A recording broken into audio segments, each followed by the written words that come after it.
home banker if ever there was one. George Graham had no qualms about ringing the squad changes. Arsenal set calmly about their business. Ray Parlour's cross, Alan Smith's nod, 1-0, 4 minutes gone. The deluge should have followed, but didn't. On the half hour, John Moncur's run came to an end over Paul Davis's leg. Penalty. Paul Bodin drove it past Seaman, and from there Swindon hung on. But manager John Gorman reckons they'll need 5 wins from 6 games to survive. Swindon still hoping for a miracle at the bottom. Nick Halling with the report.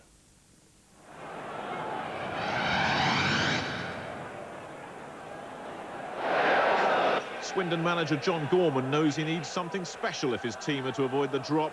What he probably didn't need was the daunting prospect of a visit to Highbury. After their Cup Winners' Cup draw in Paris on Wednesday, Arsenal looked poised to finish the season with a flourish.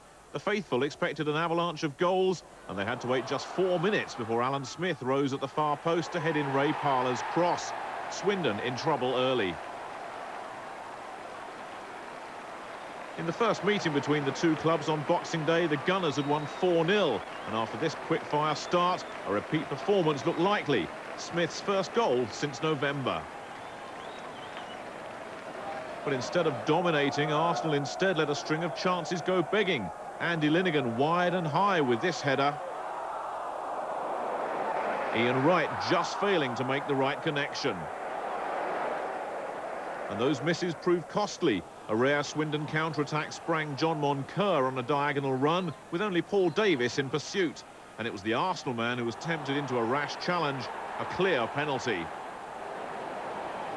Paul Bodin stepped up, and although his shot was high, it was just good enough to put the underdogs back on level terms. That somewhat against the run of play. Bodin's penalty miss against Romania may have cost Wales a place in the World Cup, but this time luck was on his side.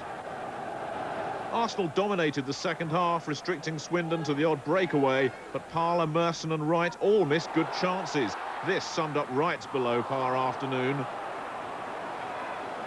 So an unexpected but well-deserved point for the Premiership's bottom club, but John Gorman is honest enough to acknowledge that it may not be enough. It's better than nothing, isn't it? But obviously with other results now, again, going against us, disappointing after you put in such a good performance. You know, hard game, it's always going to be a difficult place to come. Everybody's wrote us off, saying we're going to get, beaten badly and all that, but the lads showed great character, especially after losing a goal so early in the match. Obviously there's a lot of work to do, but the thing we've got at this team is a great deal of spirit, and we won't give up to the end of the season until it's mathematically impossible. The position they're in, a point's not really any good to them at the moment.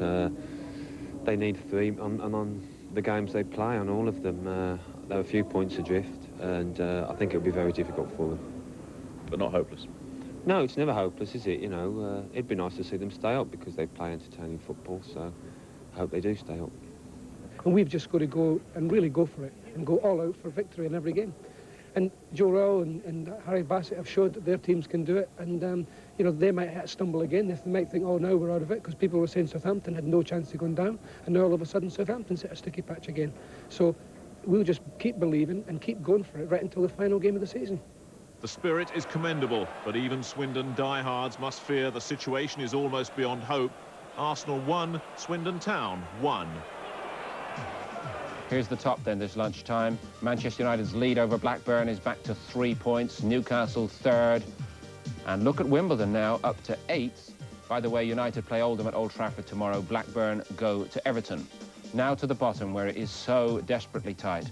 Only 2 of the bottom 7 lost yesterday indeed. Southampton and Everton. Swindon look doomed, but it will be a real tussle for the other 2 relegation spots. Southampton, Manchester City tomorrow at the Dell, one of the key fixtures.